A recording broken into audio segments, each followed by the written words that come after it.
കാരണം നമസ്കാരമാണ് ഒരു മുസ്ലിമിന്റെ ഏറ്റവും ഒന്നാമത്തെ അടയാളം.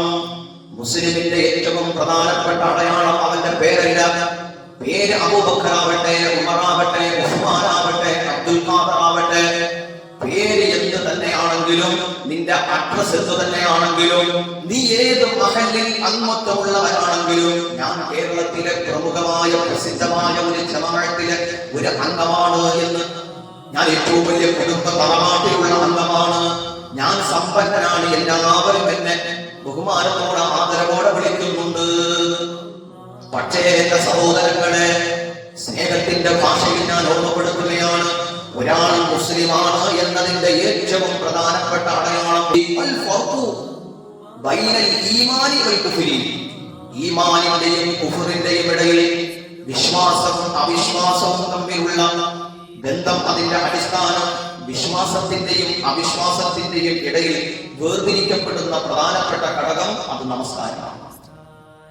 നമസ്കാരമാണ് വിശ്വാസത്തിന്റെയും അവിശ്വാസത്തിന്റെയും ഇടയിൽ വേർതിരിക്കപ്പെടുന്ന ഏക ഘടകം നമസ്കാരമാണ്. നമസ്കാരം വിശ്വാസത്തിന്റെ അടയാളമാണ്, അത് വിശ്വാസിയുടെ തെളിവാണെന്ന് സയ്യിദുനാ മുഹമ്മദ് റസൂലുള്ളാഹ്, ഹബീബായ മുഹമ്മദ് റസൂലുള്ളാഹി സ്വല്ലല്ലാഹു അലൈഹി വസല്ലമ തങ്ങൾ പറഞ്ഞുവല്ലോ, ഈ ഭൂമി ലോകത്ത് ഞാൻ ഏറ്റവും കൂടുതൽ ഇഷ്ടപ്പെടുന്ന 3 കാര്യങ്ങളിലൊന്ന് ഖുർറത്തു ഐനി ഫിസ്സലാം.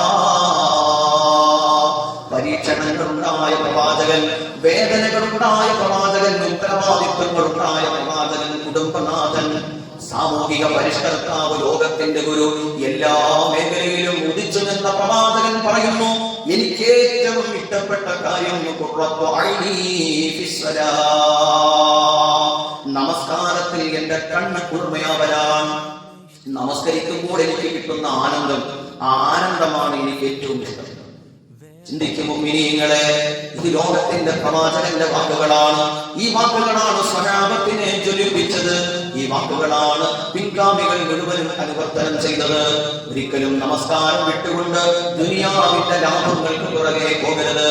ആദരവായ പ്രവാചകൻ ഹബീബായ മുഹമ്മദ് മുസ്തഫ സ്വല്ലല്ലാഹു അലൈഹി വസല്ലമ തങ്ങൾ മിഅ്റാജിന്റെ പതിരാവിൽ അവിടുന്ന് നരകം കണ്ടപ്പോ, ആ നരകത്തിൽ ഒരു വിഭാഗം ആളുകൾ മൃഗീയമായ രൂപത്തിൽ കല്ലുകൾ കൊണ്ട് സ്വയം തലകൾ ഇടിച്ചു പൊളിക്കുന്ന കാഴ്ച കണ്ടു. പാറകഷ്ണങ്ങൾ, വലിയ പാറകഷ്ണങ്ങൾ കയ്യിലെടുത്തിട്ട് സ്വന്തമായി തലകൾ ഇടിച്ച് പൊട്ടിക്കുന്ന സ്വപ്നം കണ്ടു. ആ സമയത്ത്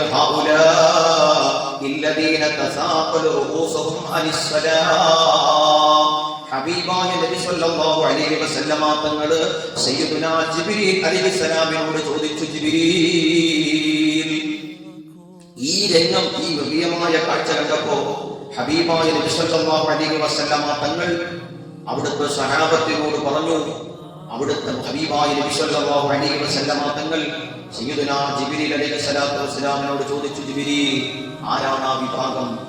ആ വിഭാഗം ആരാണ് ജിബ്രീൽ? മഹാനായ ജിബ്രീൽ അലൈഹിസ്സലാത്തു വസ്സലാം പറഞ്ഞു, ഹൗലാഇല്ലദീന തസാഖലു റൂസുഹും അനിസ്സലാം. നബിയേ, കൈകളിൽ പാറക്കഷ്ണം കൊണ്ട് തലകൾ ഇടിച്ചു പൊട്ടിക്കുന്ന കഠിന കഠോരമായ ശിക്ഷ ലഭിക്കുന്ന ആ വിഭാഗം ആളുകൾ, അവർ നമസ്കാരത്തിന്റെ വിഷയത്തിൽ അശ്രദ്ധത കാണിച്ചവരാണ്. അവർക്ക് നമസ്കാരം എന്ന് പറയുന്നത് ഒരു ഭാരമായിരുന്നു, അവർക്ക് വല്ലാത്ത കഷ്ടപ്പാടായിരുന്നു. അവർ അല്ലാഹു കൊടുത്ത ശിക്ഷയാണിത് നബിയേ എന്ന് സയ്യിദുനാ ജിബ്രീൽ അലൈഹിസ്സലാം. നമസ്കാരം നമുക്കൊരു ഭാരം, നമസ്കരിക്കുന്നത് ഒരു കഷ്ടപ്പാട്, നമസ്കരിക്കുന്നത് ഒരു വല്ലാത്ത ബുദ്ധിമുട്ടില്ലേ? എത്ര മനുഷ്യരാണ് എന്റെ പ്രിയപ്പെട്ട മുഅ്മിനീങ്ങളെ, കയ്യും കാലുമില്ലാത്തവർ, നടക്കാൻ കഴിയാത്തവർ, ശ്വസിക്കാൻ കഴിയാത്തവർ, എത്ര മനുഷ്യരാണ് നമസ്കരിക്കാൻ കുതിച്ചിട്ട് പടച്ചവന്റെ മുമ്പിൽ സുജൂദ് ചെയ്യാൻ കുതിച്ചിട്ട് എത്രയെത്ര ആളുകളാണ് എത്തുന്നത്. നമുക്കെല്ലാം ഉണ്ടായിട്ടും, നമുക്കെല്ലാ സൗഭാഗ്യങ്ങളും പടച്ചവൻ തന്നിട്ടും നമുക്ക് നമസ്കരിക്കാൻ കഴിയുന്നില്ലല്ലോ. അല്ലാഹു നമുക്ക് നൽകിയ അനുഗ്രഹങ്ങൾ ഓർക്കാൻ കഴിയുന്നില്ലല്ലോ. സുബ്ഹാനല്ലാഹ്. പരിശുദ്ധമായ ഖുർആൻ സഖർ എന്ന് പറയുന്ന നരകത്തിൽ കിടക്കുന്ന അതിഭീതിജനകമായ നരകവാസികളെ കുറിച്ച് പരിശുദ്ധമായ ഖുർആൻ ചർച്ച ചെയ്യുമ്പോൾ ഖുർആൻ പറയുന്നുണ്ട്, ആ സഖർ എന്ന നരകത്തിലേക്ക് അവരെത്താനുണ്ടായ കാരണമെന്ത്? മാ സലഫകും ഫീ സഖർ.